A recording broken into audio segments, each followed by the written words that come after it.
America. Hi. Hello. Smart Meets Stupid back at it again, and this time we're doing something a little new. We're going to do a movie review. So, would you like to introduce the movie? Sure, we're going to be reviewing Suicide Squad, which came out on August 5th, so about a week ago from today. And we saw it opening day, and we've got a few issues, I think. Yeah, it was, overall, I think it was a solid movie. It was like the C student movies, in my opinion. Yeah,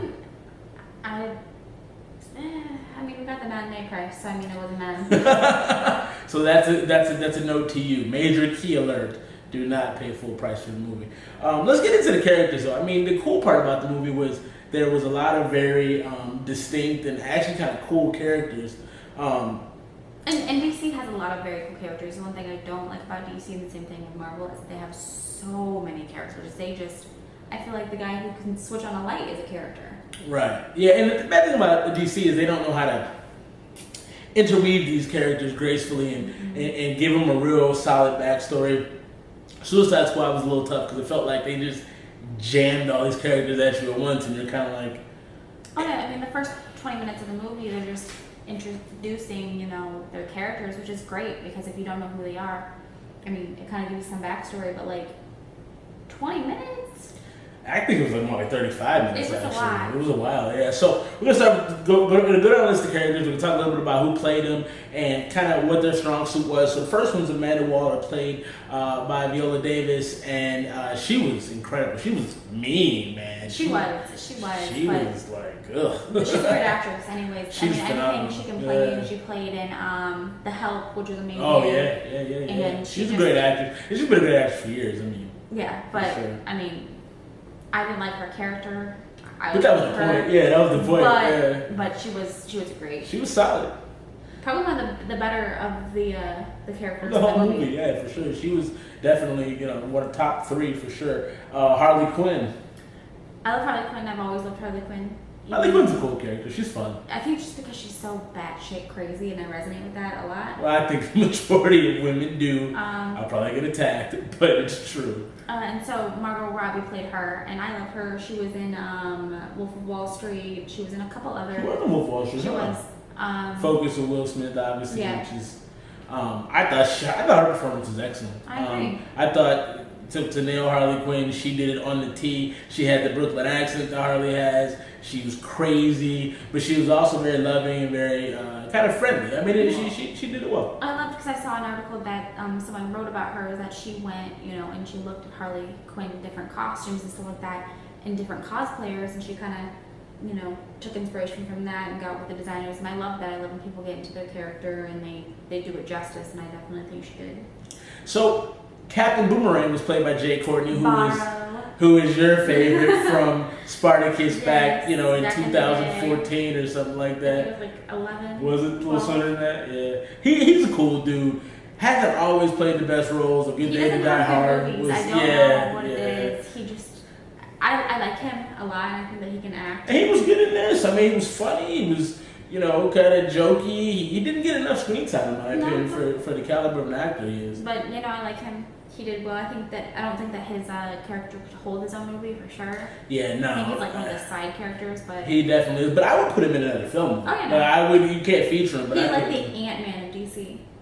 Yes, he's funny. That's not bad. That's not a bad comparison. Thank you.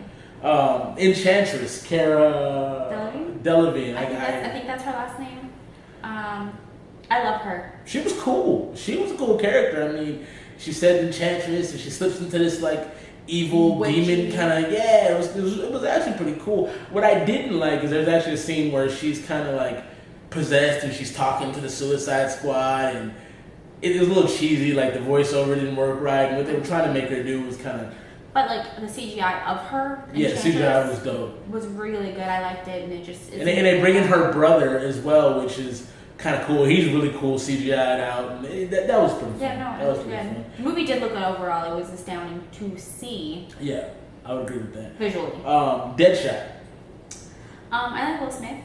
I think he plays the same role in everything. And his personality is always the same. The only time he's changed his personality in the movie was, in my opinion, was Ali. He was a little different than Ali, but his character is just always kind of the same, goofy, talking crap, you know. Oh yeah, and then he gets that one really heartfelt moment. Yeah. Like that's always his. Like he's walking down, they're going to fight the lady, they're going to fight the enchantress, and he's walking by, and he looks at a little girl. You know, he has that moment where it's kind of like, clothes, and he stops. And he's a great actor, but he plays the same thing. And I think the only time I've ever seen him really change it would be 7 Pounds.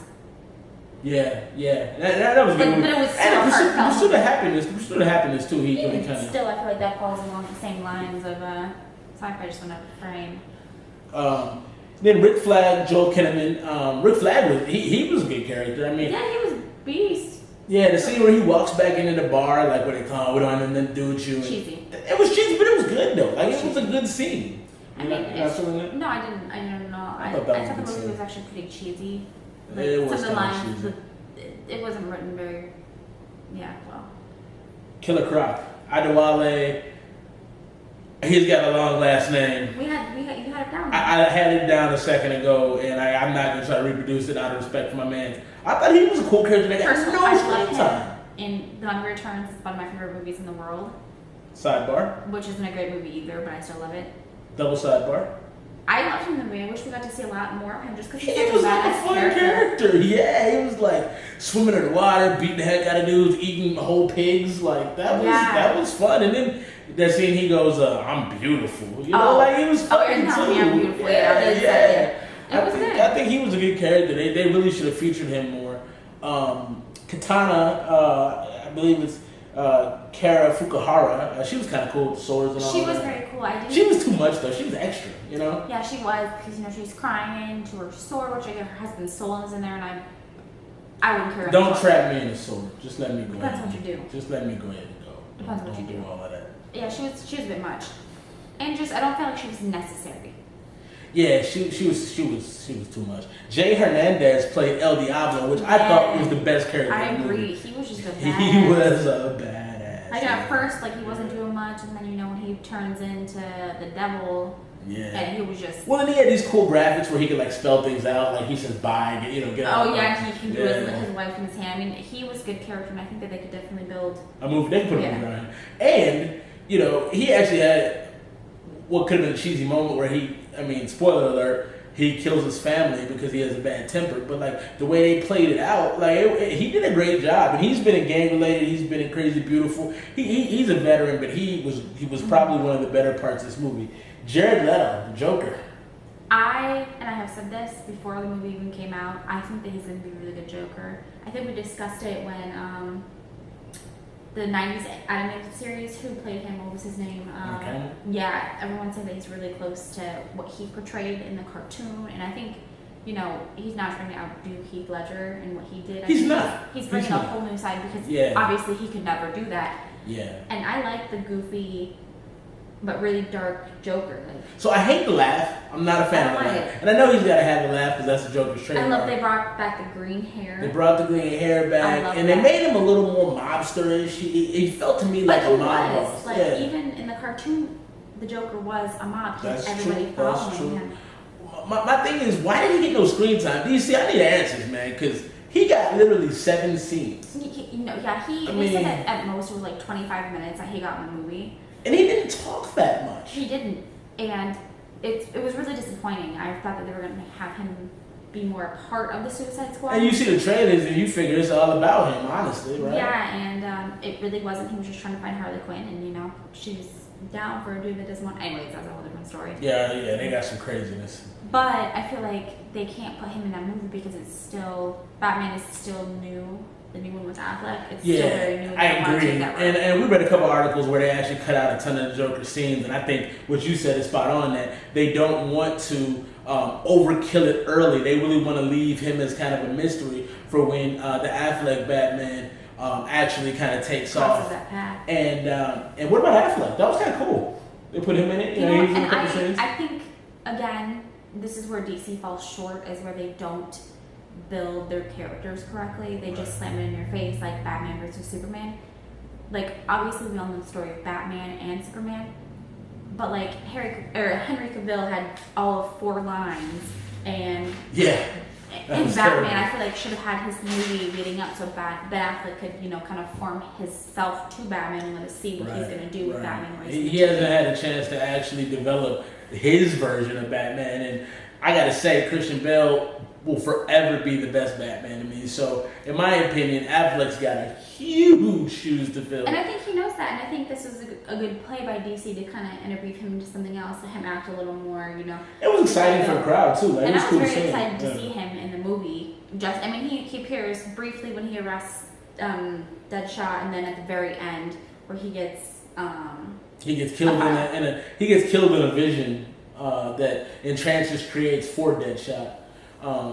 So anyway, he was cool to see. Slipknot was played by Adam Beach, and he wasn't in the movie very long. He gets his head blown off. Spoiler alert. So if you like Slipknot, you're not going to see that much of it. No, he does like 2 seconds in. Yeah, not very long. So we can get into the plot a little bit. Obviously, we covered all the characters. The plot is essentially they free Enchantress, but they're trying to use her as a weapon. And Amanda Waller, played by Viola Davis, has her heart, which to me is stupid. I didn't like that. I thought that was dumb. Yeah, I don't really see the purpose of it. I obviously knew that that's not going to stop her. And it really didn't. I mean, at the one point she almost died, sort of, but her brother saved her, which was kind of cheesy. Holy, okay, so originally they wanted to form obviously a squad of villains that they could throw under the bus if anything should go wrong. People who they're expendable. They can die and not be an issue. And so they release her so that she could start doing bad things for the government, because that's what the government does. And that just creates a problem, but they think that they have Rick Flag I can control him. They put an injection in the Suicide Squad's necks, and he has control, and Amanda Waller has control. So if they do something stupid, they get their head blown off, which is what happened to Slipknot. He decided, Captain Boomerang played him. He's like, yeah, man, I'm going to escape. You coming? Dummy Slipknot runs up, gets his head blown off his shoulders. So that's how they kept him in line. I didn't like the heart thing. That was stupid. There's one scene in the movie where Amanda Waller is stabbing her in the heart, and it's supposedly hurting her. It just was holy. It just wasn't a great plot. Obviously, she has a brother. I did think a good portion of the movie was dedicated to the Rick Flag story and kind of building that. I thought that was decent. Yeah, I think that it was. I don't know. I kind of feel like it's overdone where the man tries to save his woman from destruction, but. And we missed saying that Rick Flag and Enchantress, the non-Enchantress, I think her name is June Moore or something like June that. Moore. They were in a relationship, so that's how he plays into this. Because Amanda Wallace made, Waller, whatever, it's all the same thing. They put them together, You said Wallace because she's black? No, jackass. But yeah, so they had the romance, and he, is kind of a bad guy trying to turn good, trying not to just do what his boss says, because his boss, Amanda, now you got me messed up. Amanda Waller is a jerk, so he's trying to balance that. So what about Margot and Will? I felt like Harley Quinn and Deadshot dominated the movie, and I get why, because those are probably the 2 best actors. But I also feel like it didn't give the chance for the movie to be full. It just kind of focused on them. I just don't feel like the plot was there. There was just really no plot to it. It was very surface level, just like the acting. I feel like it was really cheesy. I don't know why they based it on those 2. I think because those are the only 2 that can really carry a movie on their own. Well, and they do have chemistry. They had chemistry in the movie Focus too. Like they have screen chemistry. Right, but I think that again, those are the 2 strongest characters besides the Joker that can carry their own movies, True. and that's why they want them on screen time to see how people react to them. True. And I think Deadshot's going to be in the next. I think he's going to have an expanded role in the universe. Definitely, for sure. And I mean, you see people say. That's one of the main comments, even on Rotten Tomatoes, which it got 27%. Yeah, 27% on Rotten Tomatoes, 6.9, I believe, on IMDb. And so people are saying, I loved Margot Robbie because she was just so amazing, and Will Smith was amazing. Everybody else sucked. That's it. Yeah. So. Yeah. I think that they definitely didn't know what to do, so they didn't do as much. So heavy in the character. You made this point earlier. Heavy character development in the movie. No, just heavy characters. Okay, I guess that's more accurate. Heavy characters, light plot. The CGI was great. The visuals in the movie are actually pretty tight. The music was amazing. The music and the soundtrack is probably unbelievable.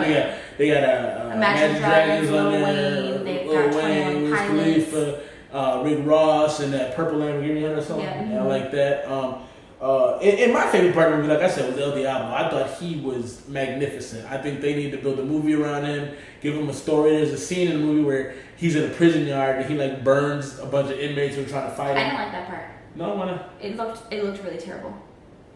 You just going ham on it. No, it just looked really terrible. Like visually, it just didn't look good. I love him, and it just didn't look good. I liked it, so you can disagree. No worries. Should they make another one? Should they continue this? And if so, how? I mean, okay, so it's equivalent to the Avengers. So I would agree with that. And so the first Avengers, you didn't think they had to make a second Avengers because they didn't. No, they didn't. And so I definitely think that they should go ahead and do it. But I think before they do it, they need to expand on their characters a little more. They need to have them do what Iron Man did. Iron Man set it all off. You love Robert Downey Jr. Robert Downey there we go. Jr. Get it right. That's what you yes. American. I love him, but Zenith? But can you tell me that he's a bad Iron Man? Nah, he's a perfect Iron Man. My point is, you're also a little. Those movies weren't like knocked out of the park. I mean, they made a ton of money, but they weren't that great. They weren't great, but they developed his story very well. So when he branched off into other movies, he didn't have to. How about it? Even with Captain America, they branched off very well. And that's what Marvel's good at. They know how to build their characters. DC, stop force feeding stuff. You guys are late to the game. You got to deal with that. But you're not going to make up the time. You're not going to make up the losses by shoving stuff down people's throat. Monetarily, they might, but long term, that's not going to work. I don't think they should make another one of these. I think that there's nowhere they can really go without having a central character. If they like had Suicide Squad versus someone, like versus a Batman or versus or whatever, I think they could definitely do it. But there has to be a better bad guy. Enchantress being a bad guy wasn't a great start. And there might be a better bad guy. Yeah, I have to look. I didn't read Suicide Squad as a comic growing up, so I have to look at who they battle. But I don't feel like there's a lot there. I also don't feel like the characters are strong enough to really make one. I mean, Captain Boomerang is one. That's not great. The Katana Lady, that's not great. You know what I mean? So I don't think they should make another one. So, what'd you grade it? I gave it a B minus. A B minus. I'm not far off. I gave it a solid C. I think that, like you said earlier, you hit the matinee prices. And don't expect a ton if you just go in with a kind of mid-grade attitude. Well, it wasn't as good as I expected, but it's not as bad as everyone said it was.